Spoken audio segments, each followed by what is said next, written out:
A Course in Miracles, Chapter 5, Section 3. The Guide to Salvation. The way to recognize your brother is by recognizing the Holy Spirit in him.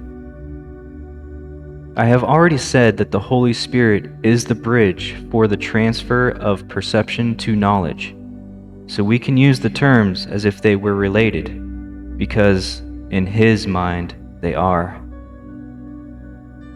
This relationship must be in His mind because, unless it were, the separation between the two ways of thinking would not be open to healing.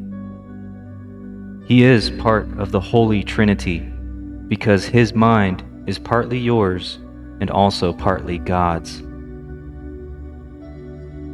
This needs clarification, not in statement, but in experience.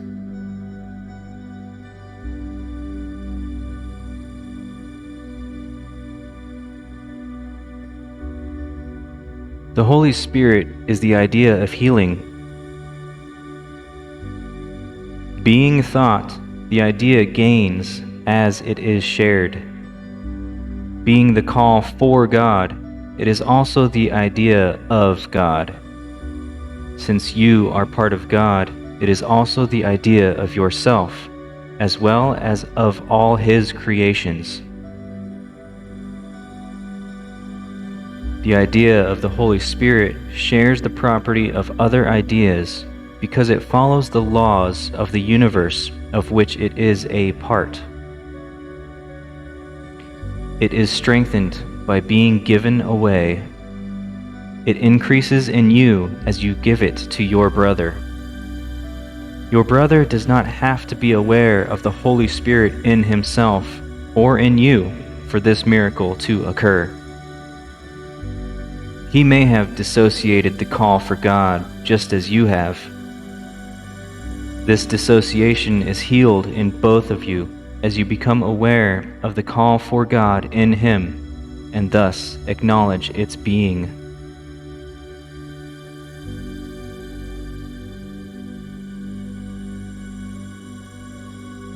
There are two diametrically opposed ways of seeing your brother. They must both be in your mind because you are the perceiver. They must also be in His because you are perceiving Him. See Him through the Holy Spirit in His mind, and you will recognize Him in yours. What you acknowledge in your brother, you are acknowledging in yourself, and what you share, you strengthen.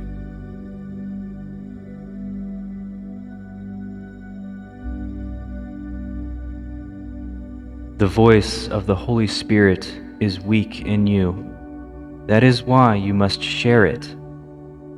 It must be increased in strength before you can hear it. It is impossible to hear it in yourself while it is so weak in your mind. It is not weak in itself, but it is limited by your unwillingness to hear it. If you make the mistake of looking for the Holy Spirit in yourself alone, your thoughts will frighten you because, by adopting the ego's viewpoint, you are undertaking an ego-alien journey with the ego as guide. This is bound to produce fear.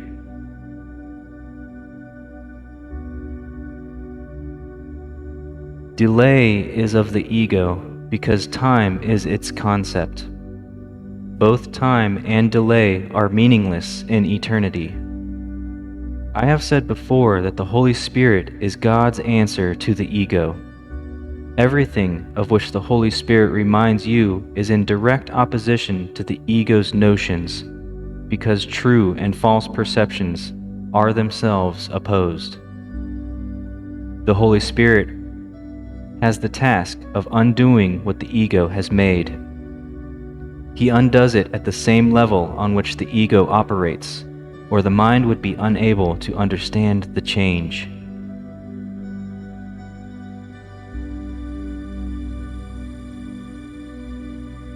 I have repeatedly emphasized that one level of the mind is not understandable to another.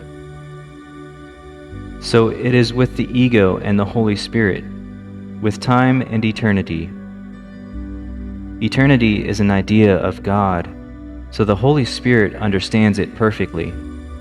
Time is a belief of the ego, so the lower mind, which is the ego's domain, accepts it without question. The only aspect of time that is eternal is now.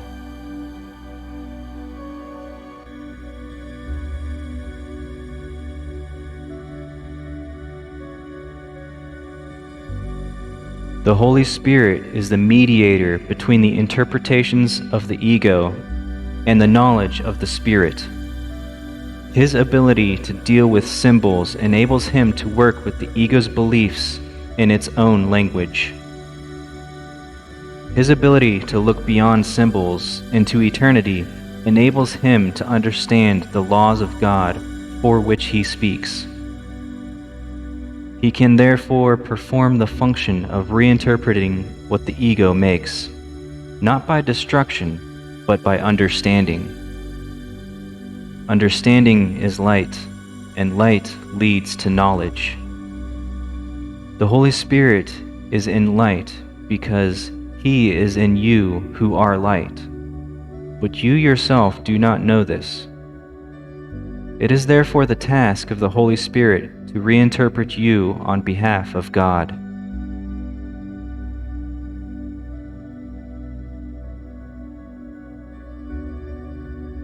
You cannot understand yourself alone. This is because you have no meaning apart from your rightful place in the sonship, and the rightful place of the sonship is God. This is your life, your eternity, and your self. It is of this that the Holy Spirit reminds you. It is this that the Holy Spirit sees.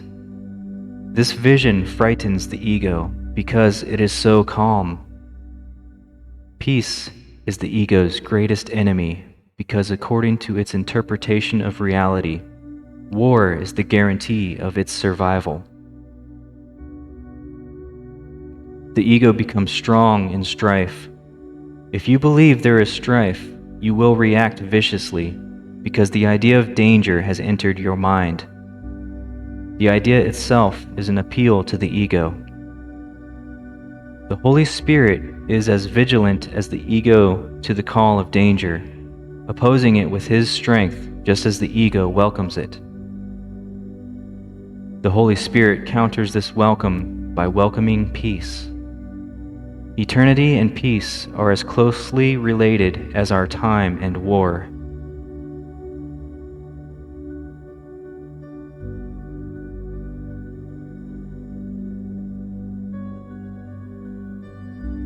Perception derives meaning from relationships.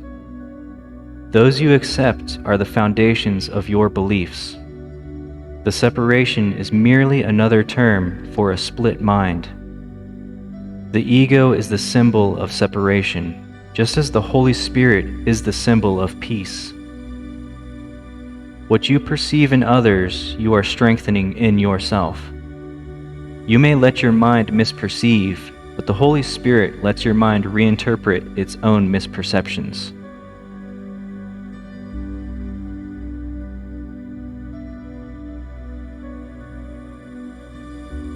The Holy Spirit is the perfect teacher. He uses only what your mind already understands to teach you that you do not understand it. The Holy Spirit can deal with a reluctant learner without going counter to his mind, because part of it is still for God. Despite the ego's attempts to conceal this part, it is still much stronger than the ego, although the ego does not recognize it. The Holy Spirit recognizes it perfectly because it is His own dwelling place, the place in the mind where He is at home. You are at home there too, because it is a place of peace, and peace is of God. You who are part of God are not at home except in His peace. If peace is eternal, you are at home only in eternity.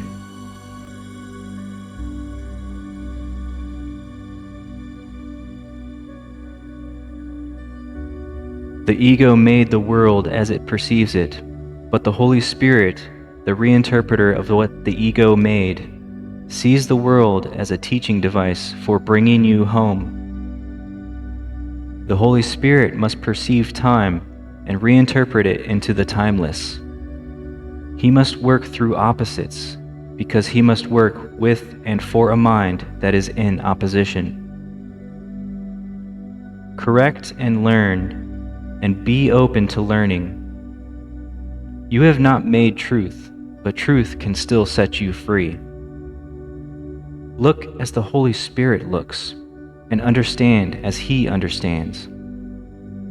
His understanding looks back to God in remembrance of me. He is in communion with God always, and He is part of you.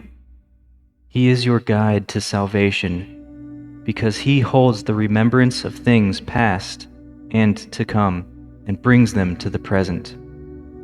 He holds this gladness gently in your mind, asking only that you increase it in His name by sharing it to increase His joy in you.